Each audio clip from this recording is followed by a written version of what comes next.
What up, party people? Happy holidays. Welcome to another edition of Mark Bell Saturday School. We're doing a little remote action. I'm going to go ahead and lay the gauntlet down, lay this question down for Mark, so that way we can get to the man, the myth, the legend that is Mark Bell, so that way you guys can stop hearing my voice. But anyways, what I wanted to ask you, Mr. Mark Bell, when did you get your crystal ball? What I'm getting at is there has been so many different times where you call something and it comes to fruition. I'm just thinking in my head really quick. We were supposed to go to the Arnold one year, and we were going to, do as we normally do, roll out everything, bring, 20 employees and send thousands and thousands of dollars over there to have our booth and kind of do what we've been doing for years. And then I don't remember exactly how close it was, but it was really close to like the deadline. You were like, nah, you know what? We're not going to do that. We'll be there to a certain percentage or whatever you want to call it, but we're just not going to do that. And then shortly after that, I believe is when COVID hit, and all our friends, everybody that we know in the industry was like, holy shit, I lost so much money on this thing. And it wasn't like putting anybody under or anything like that. But what I'm getting at is there's been tons of times like that, where you'll call something and it just seems like you are super in tune with what I think what people would call like your gut instinct.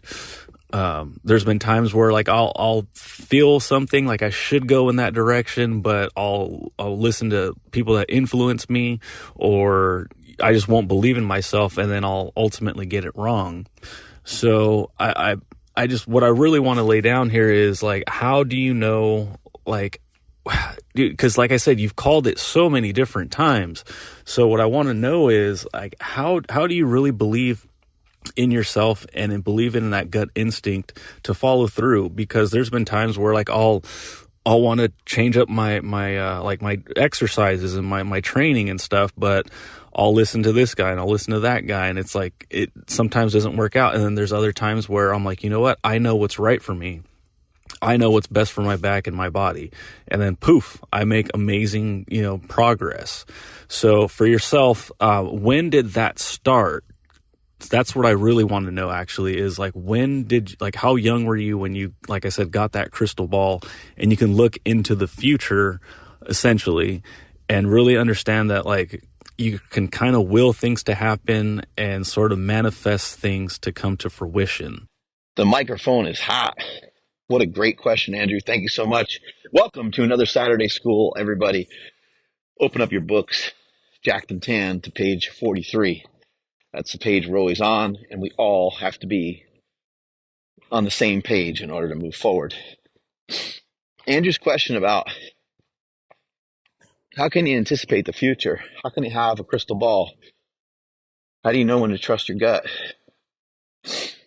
For me, there's a simple thing of intuition, and I like to float like a butterfly, sting like a bee. Use my previous experiences and use my life experiences, draw upon those when necessary to make the right changes. And I know it's the right change when something tries to alter, or I feel the outside world is asking me to alter what I do or who I am, and it no longer fits. It no longer fits me like a jacket. It no longer fits me like your favorite hoodie. It no longer fits you like your most comfortable hoodie. You don't want to, it feels uncomfortable to wear it. I'm 45 years old, and I've been uncomfortable before. I've been in those situations where I made a decision to stick something out. I didn't stick and move. I didn't float like a butterfly. I didn't sting like a bee. I floated like a cow and stung like a fucking zebra or something. I don't know. But whatever the case is, I wasn't swift and nifty and nimble. I didn't move quick enough. And so in this case of, being a matador and eluding the Arnold, The Arnold was just no longer working out for us any longer. In the last year that we went there, I could sense it and I could tell and I could feel it. And I felt like people needed more from these quote unquote influencers. And I don't like to be tied into, being an influencer with every other fitness person, because I don't really feel like I am, because I've been doing this stuff before the word was even around. I've been, showing people how to bench, how to squat, how to deadlift, how to power lift, how to eat, how to become jacked and tan. I've been doing this for such a long time. Teaching people about walking, 10 minutes walk, the 10-minute walk. I'm on a walk right now. That's why I sound so fat. Walking up a hill in Bodega Bay right now. It's the day after Thanksgiving, walking in the pitch black with my phone flashlight, working my way back through the fog here. But anyway, that's how I've done it. The intuition and the belief in myself has been pivotal. How do you believe in yourself? Well, we can start out by saying what I always share. I had 2 outstanding parents.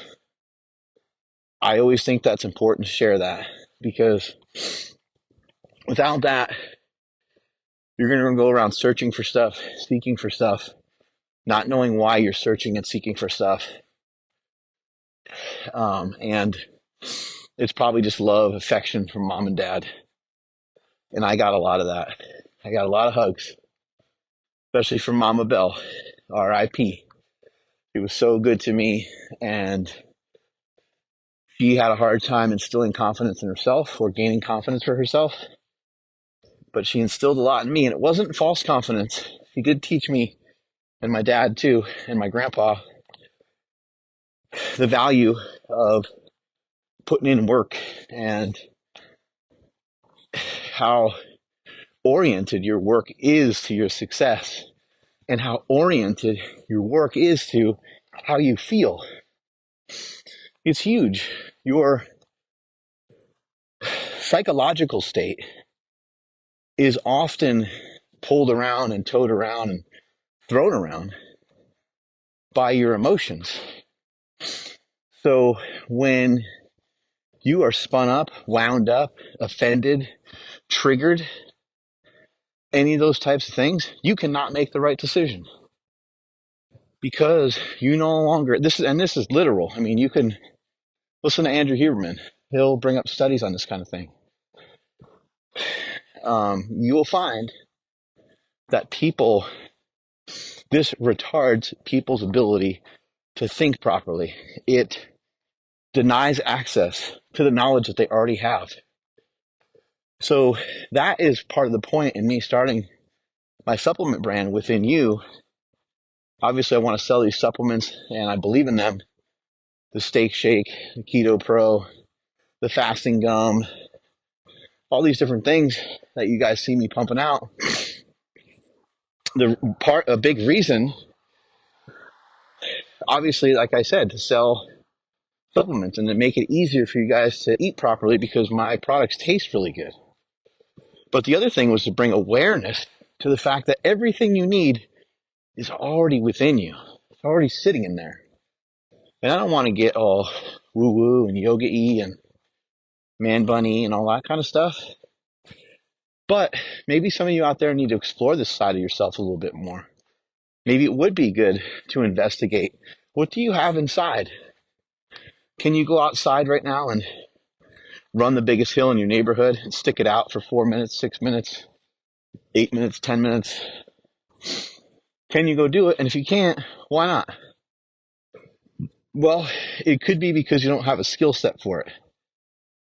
And a skill set is critical. When we're talking about this psychological state, there's also a physiological state. And when your skill set for your physiological state, when your physical prowess, when your physical When your skill set and your tools physically aren't improving, the body keeps score.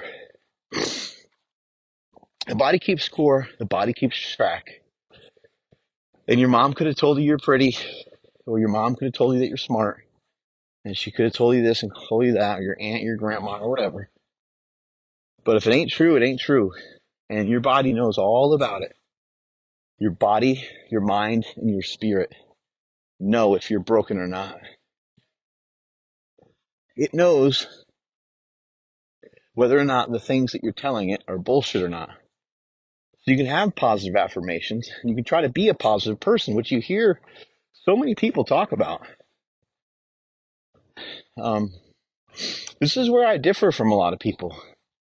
I'm not in disagreement that being positive isn't helpful, and I'm not disagreeing with the fact that trying to figure out ways to limit or eliminate negativity isn't vastly important.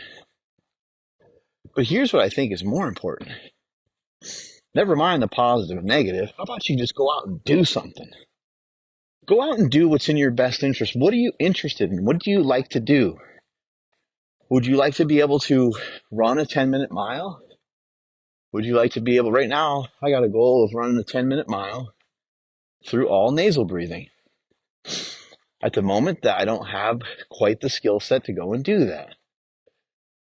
So normally when I'm running my miles and I do 4 miles, those will be 12 minutes, 12:30, something like that, through nasal breathing. So what am I going to do about it?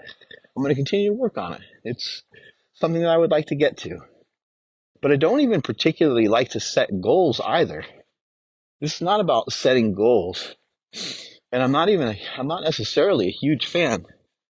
When I squatted 900, of course it was a natural progression to start to think about 1,000 pounds. But I wasn't, in my workouts, the thought of squatting 1,000 was very, very rare. It was, how do I get better today? What can I do today? And that's what we need to figure out. And that is how I've had a crystal ball. How do I get better today? And I start to think about, and I start to ask questions. And from a business perspective, it's important to ask a lot of questions. Well, what would happen if the building went on fire? What would happen if all my products fucking went up in smoke? What would I do? What would happen if I died? What would happen if my wife died? Because my wife is basically the CEO of Slingshot. What would happen to the podcast?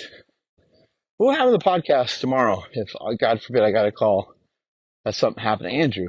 He's our engineer. He's our podcast engineer. He's the guy asking the questions on Saturday school. Fuck, man. That'd be devastating. But these are things that are actually a really good idea to play out in your head. You know? Not to make this too morbid, but I know exactly what I would do. I would still entitle Andrew's family to the profits of the podcast. And I would start to figure out, like, how are we going to continue to run this? What's the best way to keep this motherfucker in check? Maybe Andrew and I will fucking plan this shit out. And I can say, hey, if I die, why don't you do this? He could say, hey, if I die, why don't you do that? But yeah, that would be my concern is, you know, how do we, I'm a problem solving person, troubleshooting person. Worst case scenario. And it's not worry. And it's not massive concern over nothing. It's more like realistic. Shit happens. Fires happen. Weather, you know, bad weather. You end up with supply chain issues. Like, all kinds of things happen. They happen all the time, and they happen to everybody. And so how do you stick and move? We have to be confident in yourself. You have to feel good about yourself. And you got to be strong from within, from the inside out. So if right now you don't possess the ability to jog or deadlift your body weight for a couple reps, this is something that you want to look into. This is something that there is no question this should be a consideration for you to work on. And it doesn't necessarily mean anything negative if you currently struggle with it. It just means that's where you're at. And so you can't do a pull-up. You can't do 10 push-ups. I mean, come on, like just go figure out a way to go address that. Your arms are smaller than you like. Your shoulders are skinnier than, your body's skinnier than you'd like. Go train. Go do a 6-week program. Tell me you don't feel better about yourself when you get yourself a little bigger. Eat a little bit more protein. Listen to The Power Project. Listen to Joe Rogan. Listen to some of these podcasts. Follow fucking Joe Sullivan on Instagram, powerlifter.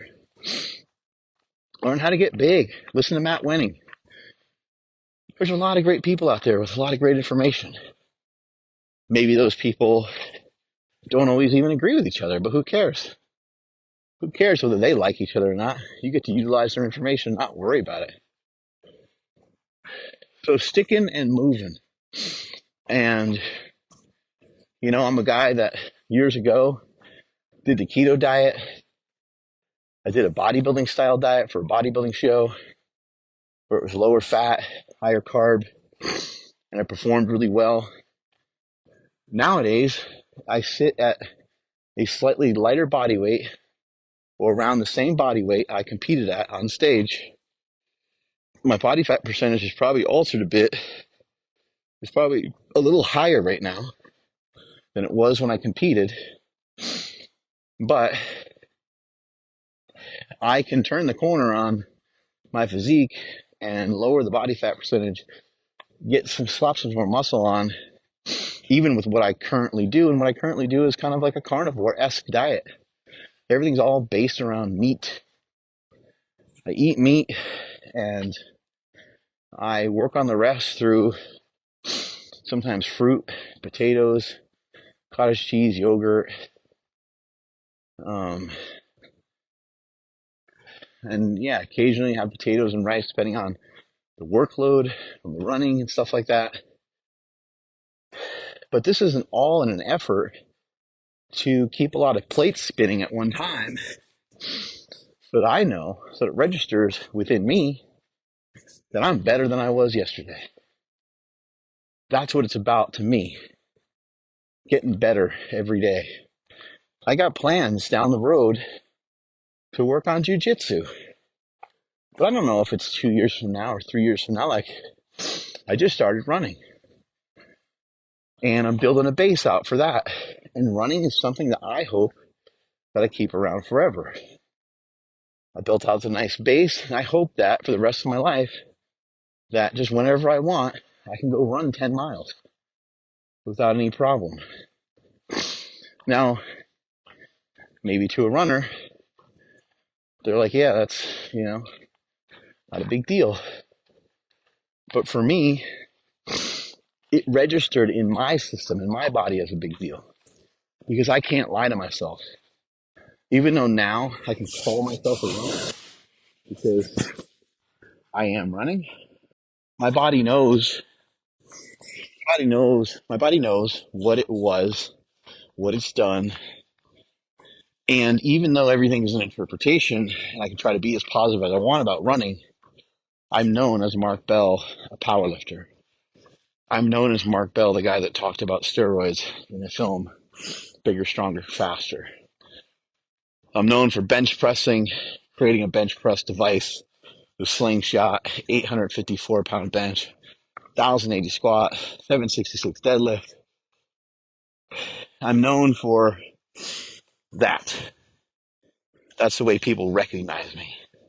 That's the way people interpret me. And so I can sit here and say, yeah, man, well, you've been running a lot. And even 2 years from now, I can say, okay, well, that's a good amount of running. But it's not equating It's not nearly the amount or the magnitude of powerlifting that I did. So my body still knows you a power lifter, bruh. Right? My body still is aware of all that. It still knows all that. So in order for you to build out a crystal ball, you're going to have a really strong belief in yourself. In my opinion, it's one of the greatest things that you can build out is a belief in yourself, not in who you are, but in what you are. You are a human being. We are the apex predator. You're a human being with an ability, with no ceiling on what you can learn, know, and do. The ceiling is set by yourself. And so you can turn yourself into a monster.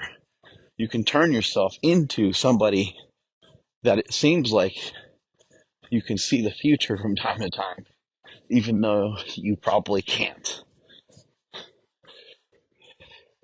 You can turn yourself into somebody that has strong belief and convictions in themselves to make the big decisions, to make the big calls, as Andrew's pointing out about the Arnold.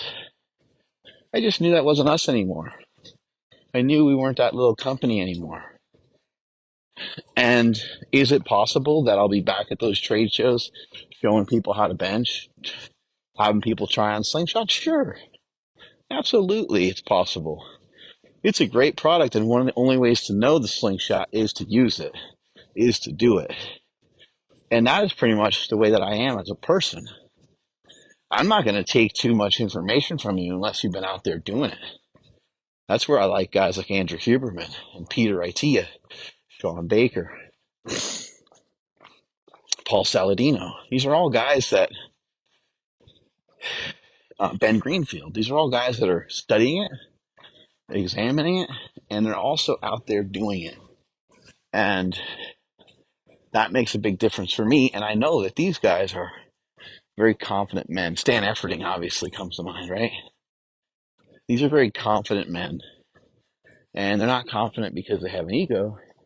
They're confident because they have worked for something, towards something. They've done some stuff. And they're aware of it. Your body knows. Your body keeps score. Your body keeps track. Okay, and then as a follow-up question, people are hearing this and they're like, holy shit, Mark Bell's on point. You know what? I'm going to start listening to my gut. I'm going to, start trying to subtract all the noise and just really hone in on my thoughts and what I think is best for myself.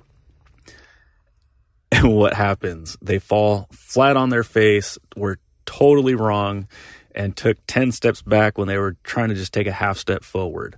So in that situation, if you've ever been wrong or you've seen people where they make a misstep, how do we navigate that? It's like, well, shit, like if I can't trust in myself, like what a weird feeling that is to be like, dude, I always screw things up. Or, that guy that's like, oh, I'm going to make a mistake eventually. And what happens? He makes a mistake. Or I'm going to get hurt, in the gym. And what happens? That person gets hurt. Jiu-jitsu, same thing.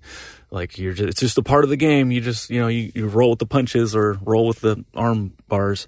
And that person ends up getting hurt. So again, how do you navigate that? How do you kind of build the trust back up for yourself? How you build that trust back up within yourself is going to be the same recipe that I just gave. And it's the same recipe that I give time and time again. It's the same RX for so many people. You want to gain confidence? Drop 20 pounds. Get a little stronger. Go to the gym. Punch a heavy bag. Learn how to fight. Learn some MMA.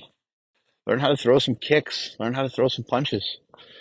Or just start practicing yourself. But you have to be truthful to yourself. You can't lie to yourself. That's what this is all about. This is all about being reasonable with yourself. Okay, so you're not George St. Pierre. Fine. Okay, not a big deal. But can you just go be you, and can you work on your kicks, and can you work on your punches and get better at them? Yeah, of course you can. So in order for you to gain your confidence back, you can't say, I'm the guy that always gets hurt. I'm the guy, I'm always going to be broke. Fuck, man, my dad was right. I'm not going to ever be anything. That is where the positive negative stuff comes in. But this is not about talking about positive and negative, because that's what pussies fucking do. There's a lot of people on the internet talking about positive this, negative that, and I understand, and I just talked about it earlier, and I talked about it in the first question. I'm not necessarily against it, but this is not about this is not about your narrative to yourself. This is not about your internal dialogue. This is about you going out and doing and setting forth on what it is that you talk to yourself about that you wanted to do. That's what this is about. This is not about, oh, I need to, I need to have a more positive attitude. I need to cut out people that are negative. No, you need to go and do. You need to do something. You want to believe in yourself, you got to do something. Somebody asked me today in the gym, they were like, yeah, man, I've been listening to the podcast, been a fan of yours for a while, and we got talking about social media and stuff, and this is not an old school fan. This is a younger guy, a younger cat. And so he's like, hey, man, like, how'd you, like, blow out your social media? And it's like, it's like, how do I explain that? I never tried to blow out my social media. I squatted 1,000 pounds. I benched 854. I deadlifted 766. I feel like I need a t-shirt that says that. Maybe I should make one of those, huh? I had some feats of strength and powerlifting that are recognized as being beyond good, right? In a lot of people's eyes, a lot of other people that have powerlifted, they view that as being great. You let that lie and let that sit where you want. 1,080 squat, 854 bench, 766 deadlift. Yes, it was equipped. It was also back at a time where there wasn't really a lot of raw powerlifting going on. So I decided to play the game the way the game was played at that time. It's kind of like years ago, boxing was still huge, and now MMA is the thing, right? So that was my sport. Powerlifting was done with a bench shirt, a squat suit, and so on. Anyway, in building myself up that way, that's what led to the following on social media, because I was recording and I was tracking all this stuff via YouTube. I had a YouTube channel, supertraining.tv. Remember I always talked about supertraining.tv, the strongest gym in the West. And I built a reputation that way, and that helped build everything out. But it was before social media. I had an account on something called Putfile, and then I was also on MySpace, and I was also on YouTube, very early adopter. You can go back and look, and if you search on my YouTube, like search Jake Bell Quinn Bell, and the first video you'll see is my son, for the first time ever, meeting his sister. That's how long my son is. My son is going to be 19. My son's going to be 19. My daughter is 15. She'll be 16 in September. That's how old that shit is. So if you want to believe in yourself and you want to start to trust in yourself, it starts with small steps, because look, how did I build a empire within powerlifting? I mean, let's just call it that. I think that's what it is. I think that's fair to say. People always said there's no money in powerlifting. You can't do it that way. You can't do this. You can't do that. And I did. But it was built with small steps. It was built by benching, squatting, deadlifting from the time I was 12 years old, and just really pushing that to new heights as I got older. And I powerlifted for 30 years. I lifted in my high school gym, just like many of you. I lifted at my local YMCA. I lifted at my local Gold's Gym. I used to lift at commercial gyms. I was lifting in commercial gyms back when they accepted you. They wanted strength athletes in there. They didn't mind the chalk. They didn't mind people bleeding. They didn't mind some of that. They actually dug it, especially at like a world gym. I trained at a lot of, I guess people would call them hardcore gyms. They're really nothing like the gyms today. They're quite different, but that's where my baby steps were taken. And that's where my humility was busted. And that's where my cherry was popped. Was in those places. Your humility, your humanity, when you're a teenager, you got a chip on your shoulder. And you think you're tough and all this. I'd walk in there with backwards hat and thinking I could fucking do this or that. I couldn't do shit. I mean, I was naturally fairly strong, but I really sucked on stuff like squats. 315 squat was really tough for me. And yeah, I was a young kid, so 315 squat is still nothing to sneeze at. But, realistically to depth, squat 275 raw, at like 16, 17. And I'm not saying that's necessarily good or bad, but that's a far cry from where I ended up. It took a lot and I was a horrible squatter. Horrible. I'd try to squat 365, I'd get buried. 315, I'd get buried. There's young kids now that can do that for 30 reps. Easy. And so my beginnings started out the same as just about anybody else's. Humble beginnings, small steps, one foot in front of the other. Grab them for Rossiter, step by step, ferociously. But so much of this stuff is not about necessarily just your thoughts, although agency over your thoughts is going to be one of the more critical things you ever learn, and it's going to be your huge part of your maturation. But you also have to go and do. So there's a psychological state, but there's also a physiological state. But if you don't get in line with that, if you don't get in line with being physical and improving yourself physically, it's going to be hard to ever draw upon all the mental capacities that you have. Because remember what I said earlier, it literally will retard your abilities to grab access to the knowledge that you have when your psychological state is compromised because of emotions. In addition to that, when your physical traits are weak and they're not strong, that's going to compromise your mind even more. You know what I'm talking about. You get to that breaking point and you want to break and you fold up and you do. What about when you fold up and you don't? What about when it's time to fold up, you don't? What happens then? What happens tomorrow if you're like, I'm going to go on a 10-minute walk and you walk for 15 minutes? What happens tomorrow when you say, I'm going to go in a gym and just do some biceps, and then you do biceps, triceps, and shoulders? What's going to happen when you're in the middle of a set and you're on rep number 10? You're like, I'm going to do 12. You get to 12 and you're like, fuck it, I'm going to 15.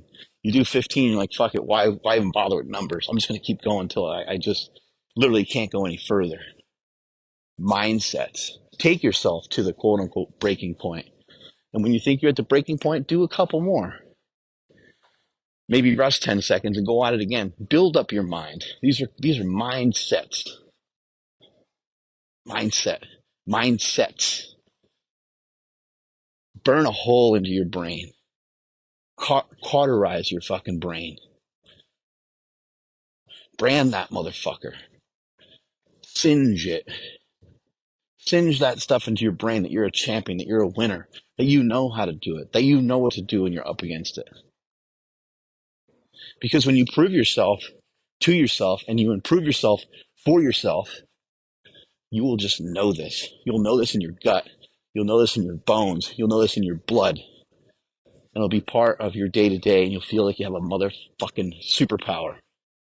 That is why I talk about this shit nonstop. And that's why I won't stop. And that's why the Power Project is going to keep cranking along.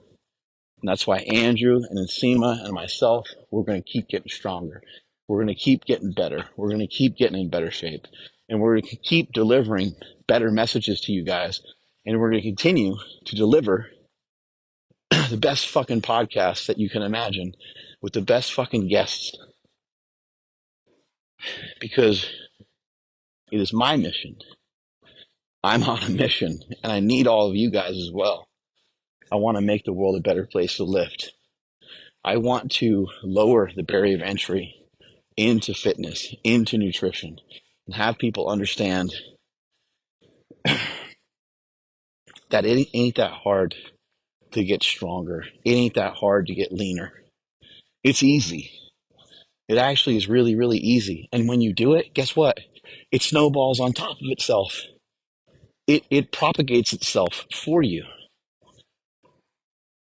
That is the most insane thing ever.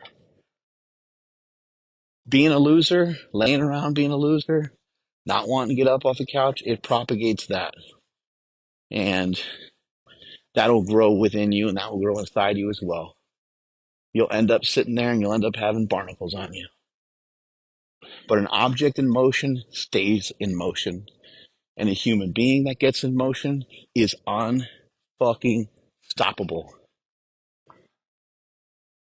So join in the Power Project, tag people, share this podcast out with others, leave us reviews, get fired up, and be part of the solution rather than part of the problem. Be that positive, strong energy for other people, but be the person that's doing. My family here this week, they saw me walking.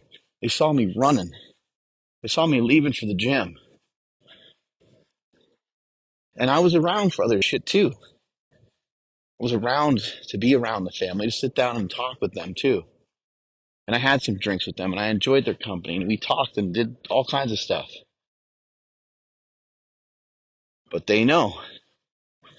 They know, I know. They know I'm not a person to be fucked with when it comes to this kind of stuff. The discipline will equal freedom for you. As you may have heard Jocko Willing say, it will set you free. Get those mindsets in and start to burn self-belief into yourself. Belief in yourself is going to be one of the most empowering, most powerful things that you ever work on and work for and work towards. Strength is never weakness. Weakness is never strength. Andrew, take us on out of here. Catch you guys later. Yes, sir. All right. Thank you, everybody, for checking out this special edition of Mark Bell Saturday School. Like I said, we're recording this over our Thanksgiving break. Mark's out of town. I'm all over the place, but we still wanted to create some cool content for you guys. And I mean, seriously, though, like I get a chance to ask Mark something that's on my mind or something that I see in the comments. So what a crazy life we're living in, man. This is an awesome opportunity. If you guys have some questions that you want to see on a future Saturday School, drop those comments down on YouTube. If you're on the iTunes, we would love to see them there as well. I mean, drop a 5-star review and then drop a question. That'll definitely get you seen. And make sure you guys are following the podcast all over the place. Maybe you guys can hit us up on Instagram at MB Power Project and then drop some questions there for Saturday School. We're also on TikTok, Twitter, same handle. My Instagram, TikTok, and Twitter's at I am Andrew Z. Make sure you guys follow Nsima all over the place. Follow Mark all over the place. Everything is going to be down in the description below. Or if you want, just go to powerproject.live for everything podcast related. Thank you guys so much. We'll catch you guys on the next one. Hope you are all having an awesome holiday. We'll see you soon. Peace.